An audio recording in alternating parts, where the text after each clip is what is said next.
नमस्कार विद्यार्थी मित्रांनो, स्वागत आहे तुमचं सर्वांचं पुन्हा एकदा आपल्या यूट्यूब चॅनल ॲग्री गँगमध्ये. जसं की तुम्हाला सर्वांना माहितीच आहे, आता थर्ड सेम न्यूचे सेमिस्टर एंड एक्झामचा टाईम टेबल आलेला आहे आणि 15 डिसेंबरपासून तुमची सेमिस्टर एंडची एक्झाम स्टार्ट होईल आणि त्या अगोदर तुमचे 2 डिसेंबरपासून सेमिस्टर एंड प्रॅक्टिकल एक्झाम असतील. आता पासिंग क्रायटेरियासुद्धा चेंज झालेला आहे आणि पेपर पॅटर्नसुद्धा चेंज झालेला आहे आता. त्यानुसार आता एक्झामसाठी अभ्यास कसा करायचा त्याचा गाईडन्स देताना आपण आज हा व्हिडिओ बनवलेला आहे तुमच्यासाठी. होप हा व्हिडिओ तुम्हाला आवडेल आणि हा व्हिडिओ आपल्या मित्रांसोबत शेअर करा आणि आपलं टेलिग्राम चॅनल जॉईन करा, जिथे आपल्या सर्व थर्ड सेमच्या नोट्स आपण अपलोड केलेल्या आहेत आणि पेपरच्या वेळेससुद्धा आपण नोट्स किंवा प्रॅक्टिकलच्या वेळेस तुम्हाला स्पॉटिंग वगैरेचे मटेरियल अपलोड करून तुमची मदत करू. तर आपलं टेलिग्राम चॅनलसुद्धा जॉईन करा. व्हिडिओ सुरू करण्याअगोदर तुम्हाला जर पासिंग क्रायटेरिया समजला नसेल किंवा पेपर पॅटर्न समजला नसेल तर त्याबद्दलसुद्धा आपण व्हिडिओ बनवलेले आहेत. त्या व्हिडिओज तुम्हाला आय बटनमध्ये वरती मिळतील किंवा व्हिडिओच्या डिस्क्रिप्शनमध्ये मी त्यांची लिंक दिलेली आहे, तिथून तुम्ही ते बघू शकता. आणि जर तुम्हाला वाटत असेल की आपण ह्या न्यू पासिंग क्रायटेरिया आणि पेपर पॅटर्नवर एक व्हिडिओ बनवावा, तर तसं तुम्ही कमेंट्समध्ये सांगू शकता आणि आणखी कशावर तुम्हाला व्हिडिओज पाहिजेत हे सुद्धा तुम्ही आम्हाला सजेस्ट करू शकता. आता व्हिडिओ सुरू करूया मित्रांनो. सर्वात पहिले आपण आपलं जे कोर्स लेआउट आहे, सिलेबस कॉपी त्यातनंच मी तुम्हाला सांगेल आणि पेपरच्या वेळेस तुम्हाला मी मोस्ट प्रोबेबल क्वेश्चन्स तर प्रोव्हाइड करणारच आहेत. आता AEC 235 हा एक पहिला कोर्स आहे. AEC 235 म्हणजे हा फिजिकल एज्युकेशन, योगा आणि मेडिटेशनचे यात काही चॅप्टर्स असतील. हा पूर्णपणे प्रॅक्टिकल कोर्स आहे. 2+0 कोर्स आहे हा. आता न्यू पासिंग क्रायटेरियामध्ये आता प्रॅक्टिकल कोर्सेसची सुद्धा मिड होईल. त्यामुळे याची तुमची आता 30 मार्क्सची मिड झाली असेल कॉलेजमध्ये, मग प्री मिड झाली असेल, त्यानंतर थेरी क्विज किंवा पोस्ट मिड झाली असेल. हे टोटल 50 मार्क्स आणि सेमिस्टर एंडचं तुमचं जे प्रॅक्टिकल असेल ते 50 मार्क्सचं होईल. असा तुमचा हा कोर्स राहील आणि याला 0+2चे क्रेडिट आहे. हा प्रॅक्टिकल कोर्स आहे म्हणून तुम्हाला याचं टेन्शन घेण्याची गरज नाही, कारण कॉलेजमध्येच तुमचं सर्व क्वेश्चन मिळून जातील तुम्हाला. मग आपण बघू आता GPB 231 प्रिन्सिपल्स ऑफ जेनेटिक्स या कोर्सकडे. मित्रांनो, हा कोर्स ओल्ड सिलेबसमध्ये जो सेकंड सेमिस्टरला होता आणि मी जेव्हा ओल्ड सिलेबसची आणि न्यू सिलेबसची जे सिलेबसचे टॉपिक्स आहेत ते कंपेअर करून बघितले, तर सर्व टॉपिक्स सेम आहेत. जसं ओल्ड सिलेबसला होता हा कोर्स, तसा हा कोर्स आता न्यू सिलेबसला आहे आणि तेच टॉपिक्स आहेत. फक्त टॉपिक्सचे जे नंबर्स आहेत ते चेंज झाले आहे आणि काही वेटेजचे पॉईंट्स चेंज झालेले आहे, वेटेजचे नंबर्स चेंज झालेले आहे. बाकी काहीच चेंज नाही झालेलं आहे. तसंच हा कोर्स आहे. त्याच नोट्स जरी तुम्ही प्रेफर केल्या तरी तुम्हाला यात अभ्यास होऊन जाईल आणि तुम्हाला चांगले मार्क्स मिळू शकतात. हा कोर्स थोडा अवघडच समजला जातो, कारण हा 2+चा कोर्स आहे आणि आता न्यू पासिंग क्रायटेरियामध्ये याचा पेपर तुमचा जरी 2+चा असला तरी 40 मार्क्सचा पेपर राहील. म्हणजे तुम्हाला पेपर तर 40 मार्क्सचा राहील, पण अभ्यास जास्तच करावा लागणार आहे, कारण कोर्स जो आहे तो 2+चा आहे. सिलेबस तर तेवढं जास्त राहणारच आहे, सिलेबस तर कमी नाही होणार. क्वेश्चन जास्त असतील याचे तुम्हाला. यात तुम्हाला काही मेन टॉपिक्स मी आता सांगून देतो, त्यांच्यावर तुम्ही फोकस केला पाहिजे. यात आपण बघू सेल डिव्हिजन, मायटोसिस, मिओसिसचा डिफरन्स विचारला जातो. मग DNA RNAवर काही क्वेश्चन्स असतात, टाईप्स ऑफ DNA टाईप, काही टाईप्स ऑफ RNA असे क्वेश्चन असतात. मग जीन इंटरॅक्शन एक इम्पॉर्टंट क्वेश्चन आहे. त्यानंतर म्युटेशन झालं, मल्टिपल अलील झालं, हे असे काही क्वेश्चन्स आहेत. क्रॉसिंग ओव्हर, लिंकेज, सायटोप्लाझ्मिक इनहेरिटन्स असे काही क्वेश्चन्स आहेत जे तुम्ही केले पाहिजे. मग क्वालिटेटिव्ह अँड क्वांटिटेटिव्ह ट्रायट्सचा जो डिफरन्स आहे तो विचारला जातो. मल्टिपर फॅक्टर हायपोथेसिस हे एक शॉर्ट नोटला विचारला जाणारा क्वेश्चन आहे. असे काही क्वेश्चन्स आहेत जे तुम्ही करा. बाकी सेमिस्टर एंड एक्झामच्या वेळेस आपण तुम्हाला मोस्ट प्रोबेबल तर देणारच आहोत. ॲग्रो 232 या कोर्ससाठी क्रेडिट्स आहेत 3, 2+1 आणि यात 2 क्रेडिट आहे प्रॅक्टिकलला. प्रॅक्टिकलचे पार्ट 1 आणि पार्ट 2 सुद्धा आहेत याला. आणि आपण पहिले थेरीचं बघून घेऊया. या कोर्समध्ये तुम्हाला क्रॉप्स असतील, खरीप सीझनमध्ये जे आपण क्रॉप्स ग्रो करतो, तर या क्रॉप्सबद्दल तुम्हाला क्वेश्चन विचारले जातील एक्झाममध्ये. ह्या क्रॉप्सबद्दल तुम्हाला आता सपोज राईसबद्दल विचारलं, nursery management, harvesting and yield, soil and climate, nutrient management अशा गोष्टी विचारतील आणि त्याचे तुम्हाला ॲन्सर लिहावं लागतील. आणि ह्या कोर्समध्ये जास्त लिहिण्यासाठी मार्क्स नाही, तर या कोर्समध्ये आपण जे लिहितो ते स्पेसिफिक असले पाहिजे आणि न्यूमरिकल डेटाला जास्त व्हॅल्यू आहे. जसं की सॉईलमध्ये तुम्हाला pH लिहावं लागेल, क्लायमेटमध्ये तुम्हाला आपलं टेम्परेचर लिहावं लागेल आणि मॅन्युअर्स फर्टिलायझरमध्ये तुम्हाला रेकमेंडेड फर्टिलायझर डोस. ह्या सर्व व्हॅल्यूज तुम्हाला पाठ कराव्याच लागतील आणि त्याच लिहून तुम्हाला मार्क्स मिळतील मित्रांनो. ह्या कोर्ससाठी तुम्हाला बेस्ट तर आहे चार्ट. आता खूप ऑनलाईन ग्रुप्सवर सुद्धा चार्ट सर्क्युलेट होतात, ते सुद्धा भारी असतात. काही विद्यार्थी स्वतः चार्ट प्रिपेअर करतात म्हणजे अभ्यास करताना, ते चार्ट फायदेशीर असतात जे आपण स्वतः तयार करतो. त्या चार्टने आपल्या लक्षातसुद्धा राहतं. मी तुम्हाला एकच सांगितलं की स्वतः तुम्ही तुमचा चार्ट तयार करा आणि तेच वाचून जा. मेन क्रॉप्स यात लक्ष देण्यासारखे आहेत, ते सांगून देतो तुम्हाला. राईस, सोरगम, मग पिजन पी, मूंगबीन, ऑइल सीड्समध्ये तुम्हाला सोयाबीन आणि ग्राउंडनट एक मेन क्रॉप्स आहेत. मग फायबर क्रॉप्समध्ये कॉटन आणि ज्यूटचं एक रेटिंग अँड ज्यूट एक्स्ट्रॅक्शनची प्रोसेस विचारली जाते शॉर्ट नोटला. फॉरेस्ट क्रॉप्समध्ये तुम्हाला फॉडर मेज याबद्दल विचारलं जाईल. फॉरेस्ट क्रॉप्समध्ये नेपियर ग्रास या काही क्रॉप्सबद्दल क्वेश्चन विचारले जातात. क्रॉपसाठी ज्या मेन गोष्टी त्या तुम्हाला सांगून देतो. Soil and climate, nutrient management म्हणजेच मॅन्युअर्स अँड फर्टिलायझर आणि हार्वेस्टिंग अँड यील्ड. मग land preparation, seed and sowing, seed rate विचारला जातो किंवा सीड ट्रीटमेंटसाठी काय वापरतात हे विचारलं जातं. प्लांट प्रोटेक्शनसुद्धा विचारलं जातो कधी कधी. हे 4-5 जे पॉईंट्स आहेत ते मेन आहेत आणि यांच्यावरच जास्त क्वेश्चन विचारले जातात. तर हे झालं ॲग्रो 232साठी. आता एक न्यू कोर्स आला आहे agro 233 principles and practices of natural farming. हा कोर्स जो आहे 1+1चा आहे आणि या कोर्सचा पेपरसुद्धा तुमचा 40 मार्क्सचाच राहणार आहे. तर या कोर्समध्ये सर्व न्यू गोष्टी आलेल्या आहेत. नॅचरल फार्मिंग एक नवीन कॉन्सेप्ट ॲड झालेला आहे ॲग्रिकल्चरच्या डिग्रीमध्ये. तर यात तुम्हाला एन्शियंट ॲग्रिकल्चरची हेरिटेज, मग बीजामृत प्रिपरेशन, जीवामृत प्रिपरेशन, मग नॅचरल फार्मिंगच्या मेथड्स थ्रू तुम्ही वीड कंट्रोल म्हणा, इन्सेक्ट पेस्ट कंट्रोल किंवा न्यूट्रिएंट मॅनेजमेंट ते कसं करू शकता, कार्बन फुटप्रिंट, नायट्रोजन फुटप्रिंटबद्दल राहील. तर यात तुम्हाला हा जो कोर्स आहे तर यात तुम्हाला करण्यासाठी मेन टॉपिक्स जे आहेत ते इम्पॉर्टन्स ऑफ नॅचरल फार्मिंग. तर यात तुम्हाला in point of view of climate change किंवा कार्बन सिक्विस्ट्रेशन, फूड सिक्युरिटी याबद्दल विचारलं जाईल. मग नॅचरल फार्मिंगचे principles, main pillars of natural farming, त्यानंतर नॅचरल फार्मिंगचे characteristics and design of natural farm हा एक क्वेश्चन विचारला जाऊ शकतो. मग त्यानंतर फुटप्रिंटमध्ये तुम्हाला कार्बन फुटप्रिंट किंवा नायट्रोजन फुटप्रिंटबद्दल विचारलं जाऊ शकतं. मग water conservation and renewable energy use in natural farming. त्यानंतर तुम्हाला weed management, insect pest management under natural farming methods, मग nutrient management under natural farming methods हे सुद्धा विचारलं जाऊ शकतं. त्यानंतर गव्हर्नमेंटने काय काय ज्या स्कीम्स आणल्या आहे नॅचरल फार्मिंगच्या प्रमोशनसाठी हे तुम्हाला एखाद्या वेळेस सेक्शन बीला विचारलं जाईल किंवा सेक्शन सीमध्ये याचे ऑब्जेक्टिव्हसुद्धा येऊ शकतात. तर ह्या स्कीम एनलिस्ट करायला विचारलं जाऊ शकतं. मग entrepreneurship opportunity in natural farming, export potential natural फार्मचं काय ते विचारलं जाऊ शकतं क्वेश्चन. अशा प्रकारे काही क्वेश्चन्स तुम्हाला विचारले जाते नॅचरल फार्मिंगच्या कोर्समध्ये. मग आपण पुढचा कोर्स जो आहे तो हॉटी 232 म्हणजे production technology of fruit and plantation crops या कोर्सकडे बघू.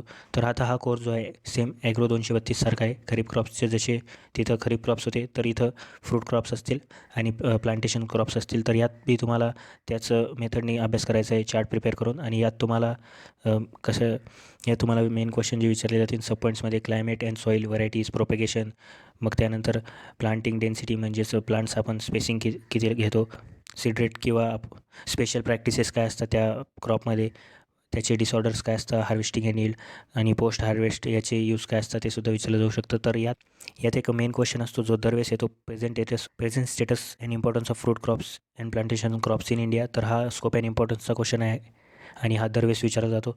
आणि आता एक न्यू पॉईंट ॲड झालेला आहे क्लासिफिकेशनचा. तर क्लासिफिकेशन ऑफ फ्रूट क्रॉप्स याचे एक्झाम्पल्स सहित तुम्हाला एक्झाममध्ये विचारलं जाईल, एनलिस्ट करायला लावतील आणि एखादा पॉईंट विथ एक्झाम्पल्स एक्सप्लेन करायला लावू शकता.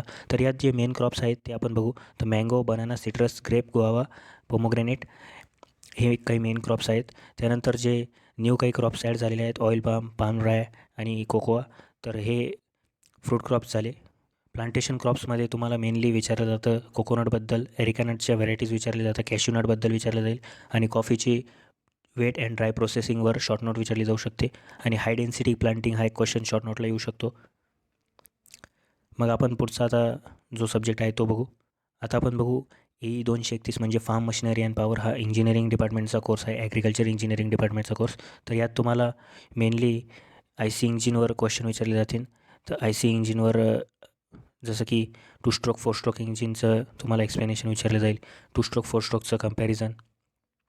मग काही न्यूमरिकल्स असतात इंजिनचे या HP BHPचे. तर ते न्यूमरिकल्स तुम्हाला म्हणजे इझी न्यूमरिकल्स आहेत. सीड ड्रिलचे काही न्यूमरिकल्स असतात. तर हे न्यूमरिकल्स जर तुम्ही चांगल्या पद्धतीने प्रॅक्टिस केले तर तुम्हाला कमी वेळेत तुम्हाला चांगले मार्क्स मिळू शकतात. तर एक्झामच्या वेळेस टाईम मॅनेजमेंटसुद्धा मेन असतं. तर lubrication, engine lubrication system, fuel supply system in petrol engine, ट्रॅक्टरचे डेफिनेशन विचारतील, मग ट्रॅक्टरचे टाईप्स विचारतील आणि criteria for selection of tractor हा सुद्धा एक क्वेश्चन विचारला जाऊ शकतो. मग त्यानंतर कॉस्ट ॲनालिसिस ऑफ ट्रॅक्टर हा एक न्यूमरिकल टाईप क्वेश्चन येऊ शकतो. मग टिलेजचे ऑब्जेक्टिव्स हा एक सेक्शन बीला येऊ शकतो क्वेश्चन. टिलेज इम्प्लिमेंट्स जसं मोल्ड बोर्ड फ्लो यावर शॉर्ट नोट विचारली जाऊ शकते. सोईंग इम्प्लिमेंट्सचे सुद्धा तुम्हाला इथे सोईंगचे टाईप्स विचारले जाऊ शकतात. मग प्लांट प्रोटेक्शन इक्विपमेंट्स झाले, जसं की स्प्रेयर्स, डस्टर्स यांचं तुम्हाला पर्पज किंवा क्लासिफिकेशन विचारलं जाऊ शकतं. मोस्टली स्प्रेयर्सचं विचारलं जातं. आता आपण पुढचा कोर्स बघू. तर पुढचा कोर्स जो आहे निम्या 231 हा एक न्यू कोर्स आहे. 1+1चा क्रेडिट आहे आणि हा कोर्स जो आहे तो 5th डीन्स कमिटीच्या सिलेबसमध्ये नव्हता. हा त्या अगोदर जे 4th डीन्स कमिटीचा सिलेबस होता त्या स्टुडंट्सला हा कोर्स 6th सेमला होता. एंटोमॉलॉजी डिपार्टमेंटचा हा कोर्स आहे. तर यात तुम्हाला काही जास्त अवघड वाटण्यासारखा कोर्स आहे हा, पण यात मोस्टली सायंटिफिक नेमचा थोडा पार्ट आणि क्लासिफिकेशनचा झाला तर बाकी पार्ट्स काही जास्त हार्ड नाही. यात तुम्हाला काही इम्पॉर्टंट क्वेश्चन सांगतो. जनरल कॅरेक्टरिस्टिक्स ऑफ फायटोनिमॅटोड हा एक इम्पॉर्टंट क्वेश्चन आहे. मग economic importance of nematode in agriculture, त्यानंतर important milestone in development of nematology in world and India. यात मोस्टली इंडियाबद्दल विचारलं जातं. तर निमॅटोडचे जनरल मॉर्फॉलॉजी आणि बायोलॉजीबद्दल एक क्वेश्चन विचारला जाऊ शकतो. मग classification of nematode on basis of feeding parasitic habitat हा एक इम्पॉर्टंट क्वेश्चन आहे. सिम्टमॅटोलॉजीमध्ये तुम्हाला बिलो अँड अबोग्राऊंड सिम्टम्सबद्दल विचारलं जाईल. हा पण पार्ट इझी आहे. त्यानंतर interaction of plant parasitic nematode with disease causing fungi किंवा व्हायरस असा एक क्वेश्चन येऊ शकतो. मग 10, 11, 12, 13 हे जे 4 चॅप्टर्स आहेत हे काही न्यू पार्ट्स आहे आणि हा असा पार्ट आहे. यात तुम्हाला काही क्रॉप्स दिलेले आहेत, राईस, व्हीट, व्हेजिटेबल्स आणि खाली सिट्रस बनाना टी असे काही वेगवेगळे क्रॉप्स आहेत आणि या क्रॉप्सचे तुम्हाला जे निमॅटोड्स आहे ते तुम्हाला यात आहेत आणि या निमॅटोड्सचे तुम्हाला एक्झाममध्ये एखाद्या वेळेस सपोज असा क्वेश्चन येऊ शकतो. Enlist nematode pest of rice with scientific names and explain anyone with symptoms and control measures असे क्वेश्चन येऊ शकतं तुम्हाला. तर हा थोडा अवघड पार्ट आहे. तर यात तुम्हाला जसे निमॅटोड्स माहिती असतील त्यांचे सायंटिफिक नेमसोबत त्यांची एनलिस्ट पार्ट करून घ्या क्रॉपवाईज निमॅटोड्सची आणि त्यांचे जनरल काही कंट्रोल मेजर्स असतात किंवा सिम्टम्स असतात तर ते सिम्टम्स, कॉमन सिम्टम्स तुम्ही पार्ट करून घ्या आणि हा क्वेश्चन तुम्हाला येऊ शकतो. मग निमॅटोड कंट्रोलचे जे मेथड्स आहेत तर इंटिग्रेटेड निमॅटोड मॅनेजमेंटचा एक पार्ट आहे आणि हा पार्ट 100% पेपरला येईल. यात तुम्हाला एनलिस्ट करायला होतील निमॅटोडचे कंट्रोलचे मेथड्स आणि त्या मेथड्सपैकी काही 2 किंवा 1 मेथड तुम्हाला एक्सप्लेन करायला होतील. तर हा सुद्धा जास्त काही इतका अवघड कोर्स नाही आहे. मग आता आपण बघू इकॉन 231 या कोर्सकडे.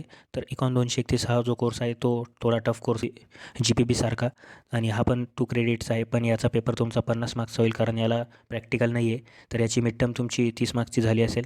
मग प्री मिड झाली असेल 10 मार्क्सची आणि थ्योरी क्विज किंवा पोस्ट मिड तुमची 10 मार्क्सची झाली असेल कॉलेजमध्ये.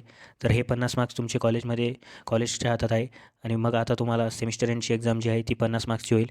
तर ह्या कोर्समध्ये मोस्टली जो जुना इकॉन होता त्याच कोर्सचे टॉपिक्स आहेत.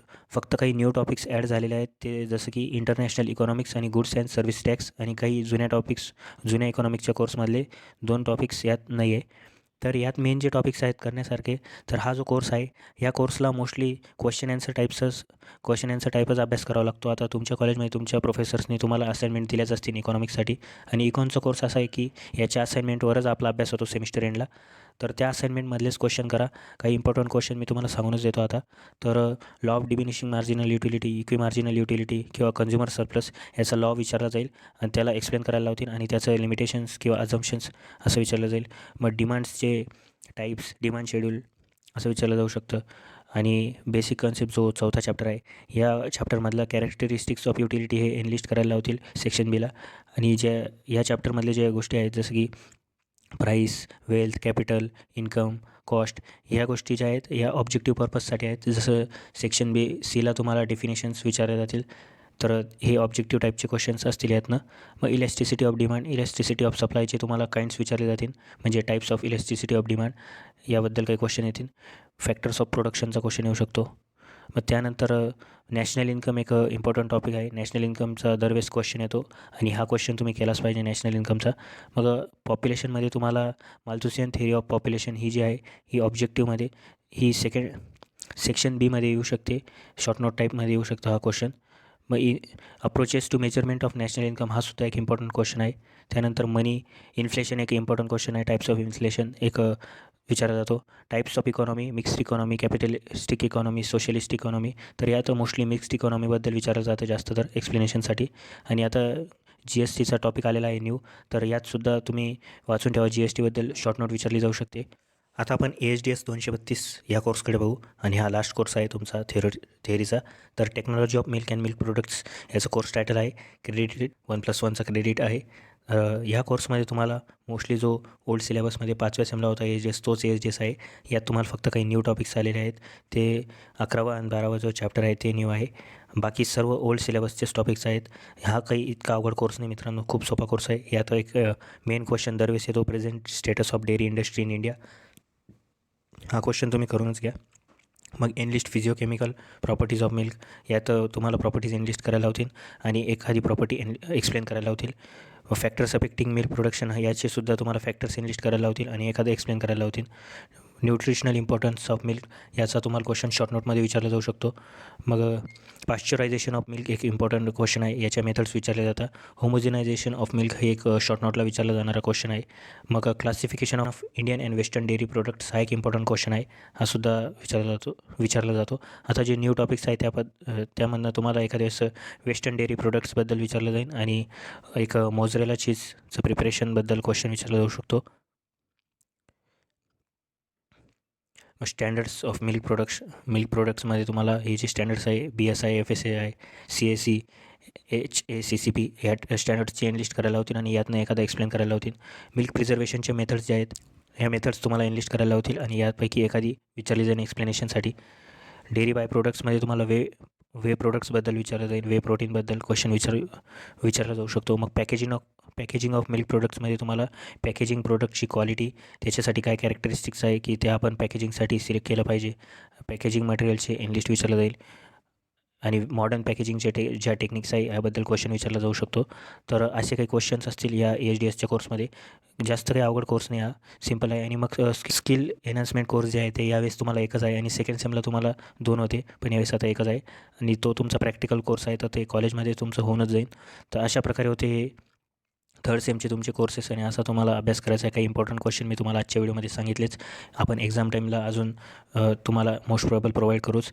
तर ज्यांना चांगला CGPA स्कोर करायचा आहे त्यांनी पूर्ण टॉपिक्स कवर करा सिलेबस कॉपीमधले आणि इम्पॉर्टंट क्वेश्चन तर त्यांनी पूर्णपणे पक्के करून घ्या. आणि ज्यांना फक्त पासिंग करायचे आहे त्यांनी 10 इम्पॉर्टंट क्वेश्चन तरी ॲटलिस्ट केले पाहिजे एक्झामच्या वेळेस आणि ते क्वेश्चन करून त्यांची पासिंग निघून जाईल आरामशीर. तर ऑल द बेस्ट सगळ्यांना. आणि अजून आपण कशावर व्हिडिओ बनवले पाहिजे हे तुम्ही सजेस्ट करू शकता कमेंट्समध्ये. जाताना एवढंच सांगतो, नोट्ससाठी आपलं टेलिग्राम चॅनल जॉईन करून घ्या. एक्झाम टाईमला आपण सर्व नोट्स तिथे प्रोव्हाइड करू.